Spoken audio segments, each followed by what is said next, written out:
Chapter 1 Bab 1, Melompat ke Laut Jauh dari Pantai. Sebuah kapal pesiar mewah pribadi bergerak perlahan melintasi laut. Laut itu seperti harimau yang meraung, bergolak dengan kencang seperti emosi Tan Aining saat ini. Dia sangat frustrasi seperti harimau. Dia mengenakan t-shirt putih kasual dan celana jeans, berdiri di ujung geladak di kapal pesiar. Satu langkah mundur dan dia akan langsung jatuh ke laut dalam. Yang lebih parah, bahu kanan dan paha kirinya berdarah setelah ditembak. Dia gemetar dan terlatih-tatih, tetapi masih berjuang untuk tetap berdiri di sana. Betapa pemberani dan tekadnya dia sebenarnya. Dua tembakan tidak cukup parah untuk membuat Tang Aining gemetar dan goyang. Dia kehilangan banyak kekuatan karena dia telah dibius sebelumnya. Kalau tidak, mereka tidak akan bisa menangkapnya semudah itu. Seorang pria dan seorang wanita adalah kepala sekelompok orang yang berdiri di depannya. Wanita itu mengenakan gaun putih tanpa tali dengan rambut keriting merah gelap, riasan tebal dan tampak menggoda, matanya penuh sukacita. Sementara lelaki itu, yang mengenakan jas putih, berusia sekitar 30 tahun dan sangat tampan. Keduanya berdiri berdekatan satu sama lain dalam posisi ambigu, tampak seperti tercemar. Di belakang pria dan wanita itu ada 7 atau 8 pengawal, semuanya berjas hitam. Namun, pria yang mengenakan jas putih itu memiliki udara dingin. Matanya yang seperti elang tertuju pada Tang Aining yang berdiri tepat di depannya. Pistol itu membidiknya, dia siap menembak, dan 2 tembakan ke Tang Aining juga dari pria itu. Mengapa? Tang Aining meremas suaranya dari giginya. Mata merahnya penuh amarah, rasa sakit, penyesalan, dan harapan yang tak ada habisnya. Dia menatap pria dan wanita yang tampak cukup dekat. Mengapa? Menarik. Wanita itu, yang bernama Tang Yaksin, mendengus tertawa seolah dia mendengar lelucon konyol. Tang Aining, kamu masih tidak bisa melihatnya dengan jelas, kan? Sejujurnya, saya adalah orang yang dicintai Ziyu dari awal hingga akhir, dan Anda hanyalah alat baginya. Itulah alasan mengapa Ziyu tidak mau tidur denganmu selama 2 tahun terakhir. Kamu, Tang Aining tersedak. Jika penglihatan bisa membunuh orang, Tang Yaksin dan Qi Ziyu, yang berdiri di depannya, sudah akan dipotong-potong. Tang Yaksin, saudara tiri Tang Aining, 2 tahun lebih muda dari Tang Aining. 10 tahun yang lalu, karena penampilan ibu Tang Yaksin, ibu Tang Aining secara mental hancur karena kemarahan, mengalami kecelakaan mobil, dan telah berada dalam keadaan vegetatif sampai sekarang. Pada saat yang sama, Tang Yaksin bersama ibunya, nyonyanya, telah memasuki rumah. Adapun Tang Aining, dia telah dibuang oleh ayahnya ke organisasi pembunuh gelap untuk pelatihan, dan dia telah melakukan banyak perbuatan kotor untuk keluarga Tang sesudahnya. Tang Aining pasti enggan, tetapi ibunya ada di tangan ayahnya. Selama dia berani menentang, ibunya akan dibunuh. Qi Ziyu, meskipun memiliki latar belakang biasa, dia masih luar biasa.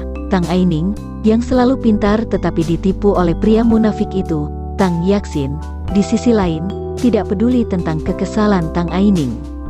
Dia melanjutkan, ayah tahu begitu ibumu meninggal, dia akan kehilangan kendali atasmu. Karena itu ia sengaja mengirim pria untuk mengejar Anda, untuk membuat Anda jatuh cinta dan rela melakukan apapun yang diinginkannya. Tanpa diduga, Anda mengabaikan begitu banyak pria, tetapi justru memilih pria saya karena kecelakaan, dan saya harus mengorbankan pria saya untuk bertindak bersama Anda demi kebaikan keluarga Tang. Sementara Tang Yaksin berkata, dia memakai wajah kesal. Meskipun dia berpura-pura, dia tetap menarik. Qi Ziyu, yang berdiri di sampingnya, menghibur, sayang, jangan khawatir, aku akan tinggal di sisimu mulai sekarang, dan aku tidak akan pernah meninggalkanmu sendirian di malam hari lagi. Benar, kamu, tidak peduli tubuh atau hatimu, milikku, dan hanya aku.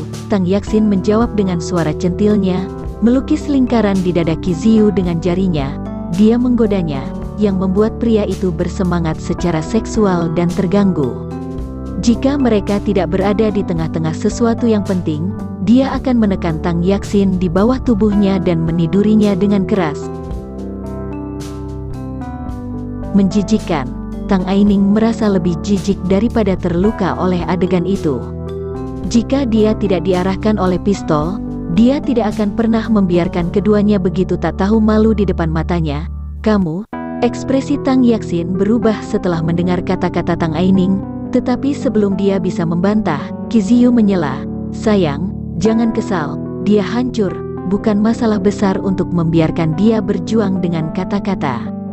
Tang Yaxin menjadi tenang setelah penjelasan Qi Ziyu, kamu benar, sebenarnya, saya tidak ingin berurusan dengannya pada tahap awal, tetapi dia sudah menemukan kematian ibunya, bagaimanapun, saya harus mengatakan dia memiliki hubungan yang sangat intim dengan ibunya, dia bahkan mengkhianati keluarga Tang, dan kamu, untuk ibunya.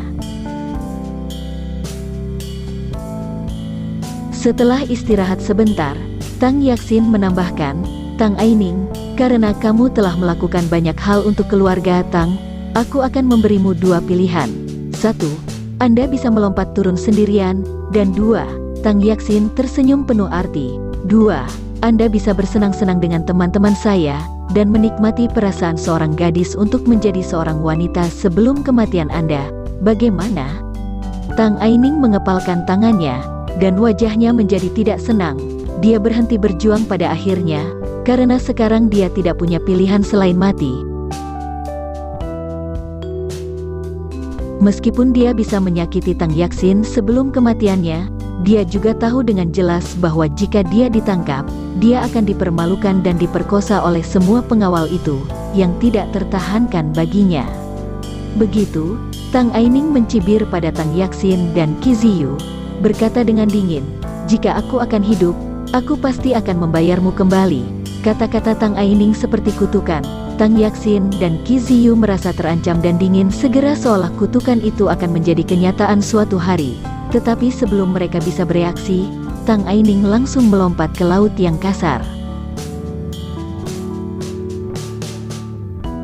Tubuh Tang Aining terus tenggelam ke bawah, dia jatuh pingsan secara bertahap, tetapi tiba-tiba, dia melihat liontin giok di dadanya bersinar dalam cahaya merah, lalu dia benar-benar kehilangan kesadaran. Kota F, kota tingkat ketiga di negara ini, di ruang pasien umum rumah sakit pusat, ada 4 tempat tidur, tetapi hanya yang tepat di dinding yang ditempati. Di tempat tidur pasien adalah seorang gadis, yang berusia 17 atau 18 tahun, kepalanya terbungkus perban kasa. Dia adalah seorang gadis cantik dengan fitur yang cantik, tetapi memakai wajah yang hikmat, memusatkan pandangannya pada berita yang diputar di TV.